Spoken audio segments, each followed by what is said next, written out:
Kita sekarang menengok angka 5.000 triliun rupiah. Pertanyaannya, dengan angka tersebut bisakah membuat pendidikan Indonesia, warga negara Indonesia, putra-putri bangsa Indonesia menjadi bangsa yang pintar, menjadi cerdik, unggul dalam 10 tahun? Bisakah?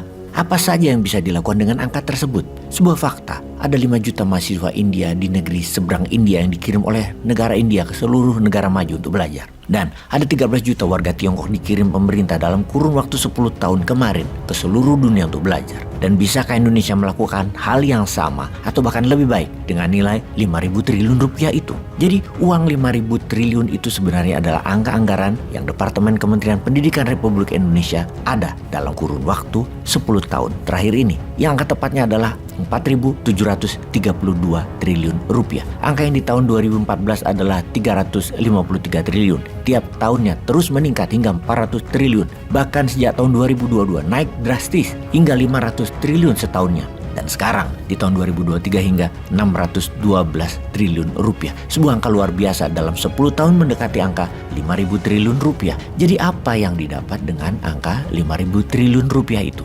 PISA skor atau kemampuan anak di usia 15 tahunan atas bidang membaca atau reading, matematika dan sains atau ilmu pasti alam. Indonesia menunjukkan nilai flat, mendatar, dan cenderung turun. PISA skor menunjukkan kecerdasan warga dalam suatu negara. Indonesia saat ini rankingnya 6 terbawah dari 80 negara. Indonesia di ranking 74. Kok bisa 5.000 triliun rupiah bukan buat rakyat menjadi pinter, bukan buat rakyat berketerampilan atau berpengetahuan atau berprestasi, berkarya tingkat dunia, tapi malah sebaliknya.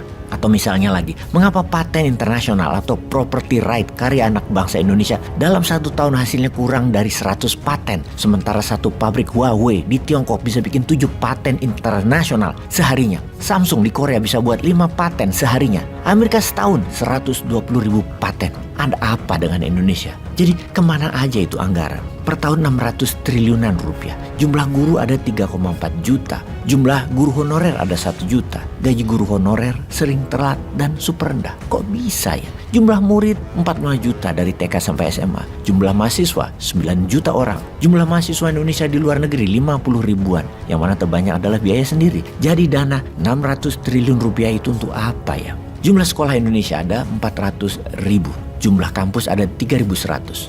Uangnya setiap tahun berapa untuk sekolah, berapa untuk guru, atau kurang kali angka 600 triliun tersebut dalam setahun. Harus 1.000 triliun, harus 2.000 triliun setahunnya. Apakah ada yang salah kurikulum di Indonesia? Atau salah cara ngajar gurunya sehingga perlu diubah? Atau menurut sahabat, apa yang harus dibenahi dalam hal pendidikan di Indonesia agar Indonesia jadi bangsa yang cerdik, pandai berkarya, kelas dunia? Baik, kita ke dunia kerja sekarang. 80% mahasiswa Indonesia bekerja tidak sesuai dengan jurusan di kampusnya. Dunia kerja memerlukan keterampilan yang tidak ada di pelajaran di mata kuliahnya di kampus. Skill yang dibutuhkan di dunia kerja didapat dari kursus-kursus dan bisnis nyata lainnya, bukan ilmu kampus atau mata kuliahnya. Bahkan akuntansi misalnya, itu di banyak perusahaan sudah pakai aplikasi yang hanya 500 ribuan sebulan, lebih murah daripada punya pegawai akuntansi yang digaji UMR sekalipun. Pelajaran dan kurikulum kampus harus direview dengan demand dari pasar dunia kerja. Kebutuhannya apa? Itulah yang harus dunia akademisi penuhi sebagai supply-nya. Ada banyak ke depan dunia kerja yang memerlukan keterampilan baru, dan ada banyak di dunia kerja yang menghilangkan pekerjaan sekarang yang ada digantikan mesin dan robot. Mesin atau robot atau aplikasi makin hari makin murah biayanya, sementara manusia makin kesini makin mahal biayanya. Makanya dunia bisnis lebih memilih menggunakan mesin daripada manusia. Lalu dunia pendidikan jadi harus bagaimana? Ya harus adaptasi, misalnya dengan menutup atau mengurangi jurusan atau pelajaran yang berkurang demandnya, ganti yang baru dan naik demandnya. Seperti misalnya data scientist dan data analis yang saat ini sulit mencari SDM dan banyak kebutuhannya di dunia bisnis saat ini. Dunia akademisi jurusan ini tidak ada satupun yang ada di Indonesia, di bidang teknologi tentunya. Juga machine learning AI, itu nggak ada jurusannya di mata kuliah di kampus manapun di Indonesia saat ini. Karena sistem pendidikan amburadul itu, karena itu produknya, yaitu anak-anak sekarang disebut generasi useless atau generasi sandwich. Mereka kebanyakan tidak mau kuliah karena mereka menganggap hanya buang-buang waktu, useless, nggak guna. Tetapi mereka sendiri itu dijepit dengan kebutuhan biaya sendiri, ditambah harus menanggung beban keluarga, termasuk beban orang tua. Kejepit generasi ini jadinya. Jadi solusinya mereka bekerja freelance separuh waktu pun diambil. Demikian juga perusahaan lebih baik bermitra dengan mereka daripada bergaji tetap dan jadi mahal fixed cost perusahaannya. Generasi useless ini kasihan, mencari kerja susah, membuat usaha